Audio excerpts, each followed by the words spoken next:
Hello and welcome back to my channel. If this is your first time here, I'm Nurse Alyssa, and today we're going to be talking about how to treat maintenance and non-healing wounds. But first, if you could please hit that subscribe button, it would be greatly appreciated as it truly does help my channel grow. So let's get started. So first, we're just going to quickly go over what is a maintenance wound and what is a non-healing wound. So a maintenance wound is a wound that has the ability to heal. Okay, so it does have the ability to heal, although there is outside factors causing the wound not to heal. Okay, or it has a very, very slow healing process.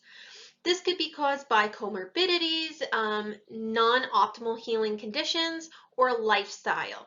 Okay, so the patient's lifestyle, I mean, if somebody's not going to wear compressions on their venous leg ulcers, it's not going to heal. A non-healing wound is a wound that is unable to heal. It will not heal due to comorbidities, okay? So this could be a systematic disease, poor circulation, or cancer.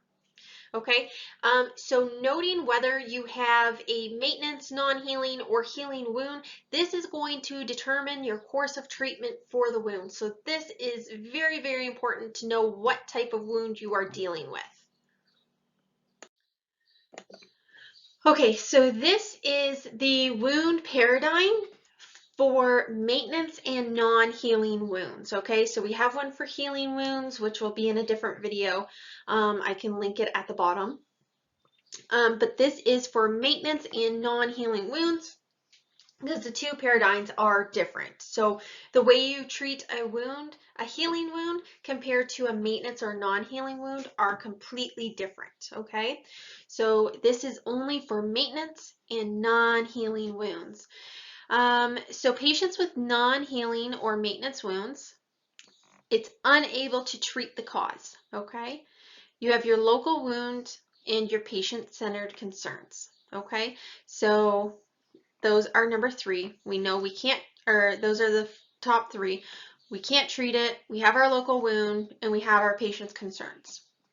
So now, does the wound have need debridement of devitalized tissue only? Okay, so debridement is very, very conservative with a maintenance and a non-healing wound. Very, very, very, very conservative. If we have a hard eschar over top of the wound, we are not going to remove that. We do not want to remove that because it is protecting the patient from infection, okay? So we are only removing a slough material and very, very conservative of this, okay?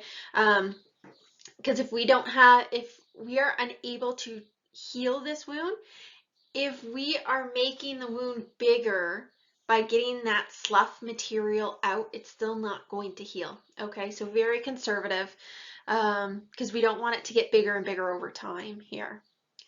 Our local wound, we want to have bacterial reduction, okay? So you're doing whatever you can to reduce the bacterial load to that wound because what we're pretty much doing is infection prevention with these maintenance non-healing wounds.